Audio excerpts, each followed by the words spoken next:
আপনি কি গর্ভবতী ভাবছেন কোন মাসে কি করবেন? তাহলে এই ভিডিওটা শুধু আপনার জন্য। প্রথম থেকে ৩ মাস। প্রথম ৩ মাসে সবচেয়ে বেশি সাবধানতা দরকার। সঠিক ডাক্তারের পরামর্শ, পুষ্টিকর খাবার আর বিশ্রাম এই ৩টি গুরুত্বপূর্ণ। চতুর্থ থেকে ষষ্ঠ মাস। এখন আপনি কিছুটা স্বস্তি বোধ করবেন। শিশুর বৃদ্ধি হচ্ছে দ্রুত। আলট্রাসোনোগ্রাফি, ব্যায়াম আর ক্যালসিয়াম আয়রন যেন বাদ না পড়ে। সপ্তম থেকে নবম মাস।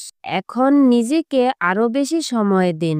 হাসপাতালের প্রস্তুতি নিন, নিয়মিত চেক আপ করুন আর আপনার ছোট অতিথির আগমনের জন্য তৈরি হন। প্রত্যেকটা মাসই নিজের যত্ন নিন, মনের যত্নও নিন। আপনার সুস্থতাই শিশুর সুস্থতা। এই ভিডিওটি যদি আপনার ভালো লাগে তাহলে লাইক দিন, শেয়ার করুন আর ইউটিউব থেকে দেখে থাকলে সাবস্ক্রাইব করতে ভুলবেন না। দীপা হেলথ টিপসে পরের ভিডিওতে আবার দেখা হবে। ততদিন ভালো থাকুন, সুস্থ থাকুন।